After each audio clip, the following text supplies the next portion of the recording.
Atenção! Começa agora uma teleaula de Ciências do Ensino Fundamental.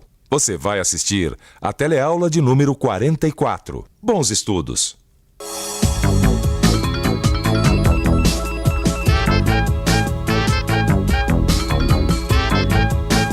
Na nossa última teleaula, vimos como funciona uma usina hidrelétrica que produz eletricidade a partir da energia de movimento da água em queda. Lembra? Nós aprendemos também como se produz energia elétrica a partir da queima de combustíveis nas usinas termoelétricas. Para aquecer a água nas caldeiras, se usa dois tipos de combustíveis, óleo diesel e carvão mineral. Só que além de energia elétrica, essas usinas produzem também muita poluição do ar. Já o problema das usinas hidroelétricas está na sua construção. Elas alagam grandes áreas de terras e florestas, provocando muitas vezes danos irrecuperáveis para a natureza. O petróleo, carvão mineral e grandes hidroelétricas são chamadas de fontes convencionais de energia. Mas existem outras formas de se conseguir energia, as fontes alternativas, assunto da nossa teleaula de hoje. Você vai ver como é que se formou o petróleo e por que os combustíveis fósseis são considerados não renováveis. Vai conhecer algumas fontes alternativas de energia e discutir as suas vantagens e desvantagens. E no final, vai entender por que é tão complicado decidir por uma determinada fonte de energia e por que é tão importante a participação de todos os cidadãos nessa decisão. Ah, eu avisei, Alberto, que o gás estava no final, que o botijão reserva tinha acabado. Tá bom, Maria, tá bom. Eu esqueci. Eu tô indo buscar o gás lá no depósito, você não tá vendo? Eu só tô falando isso porque sem gás eu não faço nada na cozinha. Ah, eu avisei pra ele, viu? Mas ele sempre deixa pra última hora. E você sabe que a gente usa muito fogão, né? O botijão não dura muito. Ô Maria, você já parou pra pensar que o gás do botijão, o GLP, ele vem do petróleo e que a natureza levou centenas de anos pra produzir o petróleo? Você sabe que eu nunca tinha pensado muito nisso? O gás vem do petróleo. Mas a gente já viu isso numa teleaula aqui, né? O gás de cozinha, a gasolina, o óleo diesel, enfim, todos os combustíveis fósseis. Há mais de 600 milhões de anos, aconteceu o soterramento de grandes áreas de florestas e lagos com todos seus animais e plantas.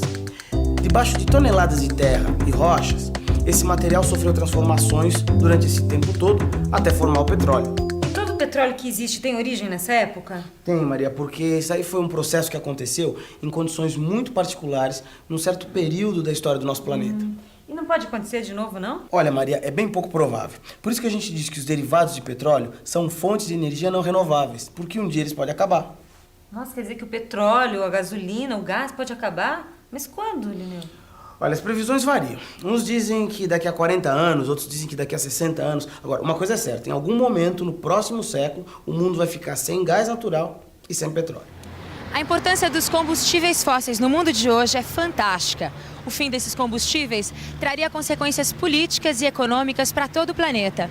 Estima-se que de toda a energia consumida pela humanidade atualmente, cerca de 80% venha de combustíveis como o petróleo, o gás natural e o carvão mineral. Já pensou ficar sem esses combustíveis de uma hora para outra? Não faz muito tempo que o homem começou a queimar combustíveis fósseis para obter energia. Faz mais ou menos uns 200 anos. Ele começou com carvão mineral. O consumo de carvão mineral aumentou com a invenção da máquina a vapor, porque ele passou a ser usado para movimentar trens, nas primeiras fábricas. Bom, o consumo era em grande escala. Quer dizer que o carvão mineral foi o primeiro combustível fóssil utilizado pelo homem? Isso, aí depois vieram os derivados de petróleo, há uns 100 anos mais ou menos. A gasolina, o óleo diesel, o gás, né? Isso, e eles passaram a ser usados nas indústrias e nos transportes. A utilização dos combustíveis fósseis pela humanidade vem crescendo cada vez mais ao longo do tempo. Em 10 anos, de 1970 a 1980, o mundo consumiu uma quantidade de petróleo igual a que consumiu nos 70 anos anteriores. E esse consumo continua a aumentar. Em 1973, a humanidade consumiu 5,6 bilhões de toneladas de combustíveis fósseis. 6 anos depois, esse consumo já aumentava para 6,3 bilhões de toneladas. Em 84, foram 6,4 bilhões de toneladas. O aumento do consumo de combustíveis fósseis representa uma grave ameaça à atmosfera e ao meio ambiente. A queima desses combustíveis pelos automóveis e pelas indústrias lança no ar grandes quantidades de gases poluentes. O gás carbônico é um desses gases. Ele sai dos escapamentos dos carros e das chaminés das fábricas. A quantidade de gás carbônico produzida e liberada na atmosfera é tanta que pode elevar a temperatura do planeta e transformar grandes áreas em desertos. E o consumo aumentou tanto porque a população do planeta cresceu, é isso? Maria, por isso e por outros motivos também, né? Por exemplo, no último século aumentou muito a mecanização de vários setores da sociedade. Sei, mas 40 anos não é muito, né? Porque eu vou estar com 60. Pois é. Então, por isso, ou porque o petróleo vai acabar, ou porque polui demais, que tem várias pessoas buscando fontes alternativas de energia. De preferência, viu, que não pese tanto quanto esse botijão. Pronto. Chegou o combustível do seu fogão, Dona Maria. Quais os tipos de energias alternativas que o senhor conhece? Tem algumas, não é? Por exemplo, a alternativa do vento. Energia das marés. Energia solar. Olha, os tipos de energia alternativa que eu conheço é o próprio gás, né, que já está sendo usado, e o álcool. Energias alternativas. Energias que poluam menos e que não se esgotem. Sabe que depois da nossa última teleaula eu fiquei muito interessado nesse assunto? E fuçando aqui e ali, eu acabei encontrando essa revista aqui, ó, que mostra alguns projetos para o futuro. Tem cada ideia. Olha só. Usinas que usam energia do vento para fazer eletricidade. Tem algumas em funcionamento em Minas Gerais. Olha só essa casa toda aquecida, iluminada por energia solar. Tem até projetos de carros movidos a energia solar.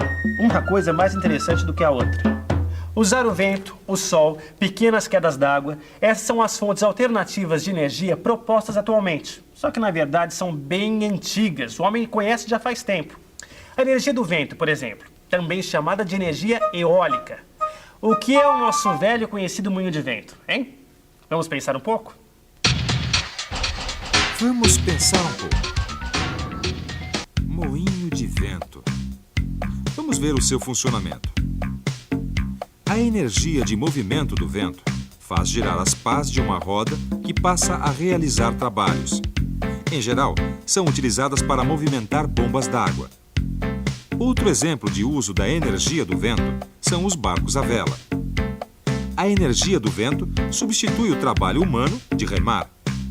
No Ceará, por exemplo, a jangada é o meio de transporte há séculos. O calor do sol, a energia solar, é outra fonte de energia que sempre foi utilizada em atividades domésticas, para secar roupa no varal, para preparar carne de sol e é usada até hoje em indústrias mais primitivas, para secar o sal da água do mar nas salinas, por exemplo. Mas a novidade é que está sendo aproveitada para o aquecimento de água, tanto em instalações domésticas como em comerciais. Puxa, energia solar? Como é que é isso, Lineu? Bom, não é nada exageradamente complicado. Um aquecedor solar nada mais é do que uma caixa de poucos centímetros de altura, pode ser de madeira, pintada de preto por dentro. Ah, já sei, para absorver o máximo de radiação solar. E são cobertas com vidro. No interior da caixa é colocada uma serpentina de metal por onde circula a água. Ah, e a água passa e fica aquecida. Isso mesmo. Várias dessas caixas são colocadas lado a lado nos telhados das casas. Ficam numa posição onde estão expostas ao máximo aos raios solares. Essa tal de energia solar não era uma boa opção pro pessoal lá no Nordeste? É porque meu pai disse que lá faz um calor dos infernos. Não, no Nordeste a insolação intensa o ano todo. A economia de energia elétrica pode ser bem grande. E não só no Nordeste, né? No Brasil inteiro dá pra usar aquecedor solar. É, país tropical, abençoado por Deus. Olha, mas mesmo em países frios, esses equipamentos são úteis para a economia de energia elétrica ou do gás. Lógico que num país como o nosso, a economia vai ser maior, né? Outra fonte alternativa de energia bastante utilizada no Brasil é o álcool combustível. Ele é utilizado como substituto da gasolina nos automóveis. É uma tecnologia brasileira. Mas será que as pessoas sabem a diferença entre o álcool e a gasolina? Vamos ver? O senhor sabe a diferença entre o álcool e a gasolina? Sim, o álcool é um bem renovável, a gasolina não é um bem renovável. É que a gasolina polui bem mais do que o álcool, né? Bom, a gasolina ela tem um maior poder de combustão do que a do álcool. A gasolina vem do petróleo e o álcool vem da usina de cana, né? Vem da cana, né? O álcool é um dos produtos da destilação da cana-de-açúcar fermentada. Portanto, é uma energia renovável, porque todos os anos a gente pode ter novas plantações de cana-de-açúcar. Uma outra importante alternativa de combustível para automóveis e caminhões é o biodiesel. Ele é produzido a partir de restos de óleo de cozinha, utilizado em frituras domésticas ou industriais, ou mesmo outros tipos de óleos, como o óleo obtido da mamona ou do dendê. Do ponto de vista ambiental, o biodiesel é considerado melhor do que o diesel, que é inteiramente derivado do petróleo. Não é difícil entender a razão. Para produzir biodiesel, é necessário que as plantas realizem fotossíntese e, assim, retirem gás carbônico da atmosfera.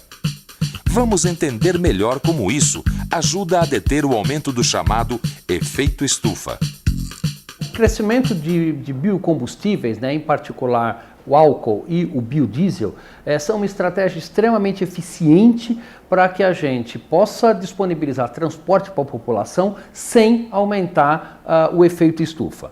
Basicamente, no caso da cana-de-açúcar, por exemplo, quando a planta cana-de-açúcar retira CO2 da atmosfera, transforma esse CO2 através da fotossíntese em açúcares, que posteriormente são transformados em álcool, comercializado e queimado no tanque do combustível do seu automóvel, por exemplo, você praticamente não contribui em nada com o aumento do efeito estufa, porque o dióxido de carbono, CO2, que saiu do seu cano de descarga, foi fixado pela planta na estação de crescimento, um pouquinho antes. O mesmo se diz em relação aos biodiesels. Então não há praticamente nenhuma emissão líquida de dióxido de carbono para a atmosfera e qualquer outro gás de efeito estufa. Já o petróleo é uma fonte de energia não renovável, porque suas reservas podem acabar.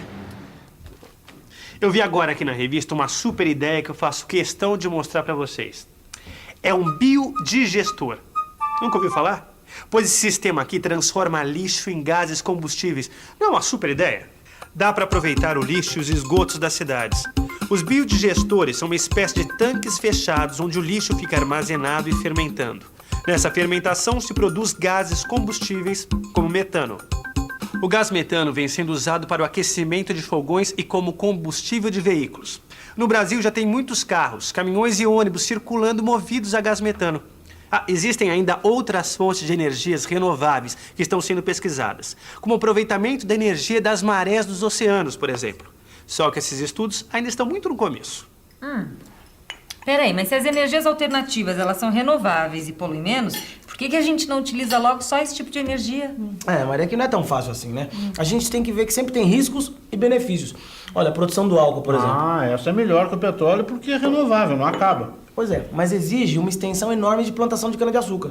Daí qual que é o problema? O problema é que você plantando muito tempo uma mesma coisa no mesmo lugar, isso traz consequências ambientais sérias. É incrível essa questão da energia, né? Qualquer decisão que você toma implica em muitas consequências, né? Pois é, tem custos financeiros, sociais e ambientais. É uma decisão que afeta a todos os cidadãos. E essa história de trazer projetos de outros países não tá com nada, viu? Eu concordo com você, viu? O Brasil tem que respeitar suas próprias características e procurar o seu próprio caminho. Claro, né, gente? Nem tudo que é bom para os outros países é bom pra gente. Acaba ficando tudo mais caro. Por isso é importante a gente conhecer todas as formas de se obter energia. Saber os prós e os contras de cada uma delas, para a gente poder participar mais ativamente das decisões do nosso país. E agora é hora da revisão. E atenção, se liga aí, que é a hora da revisão. Na teleaula de hoje, você aprendeu que a formação de petróleo, do gás natural e do carvão mineral é resultado de um longo processo que demorou 600 milhões de anos. E em condições tão particulares que dificilmente acontecerão novamente. Podem acabar. Por isso, são combustíveis não renováveis. Aprendemos também que existem fontes alternativas de energia que aproveitam os recursos energéticos naturais. Elas não se esgotam, são renováveis e poluem menos que as fontes convencionais. Vimos ainda que a exploração de fontes de energia renováveis ou não requer um planejamento cuidadoso que leve em conta fatores regionais, ambientais, sociais e econômicos. Agora trate de gastar sua energia dando uma boa estudada em tudo que a gente viu na teleaula de hoje, tá bom? E até a próxima!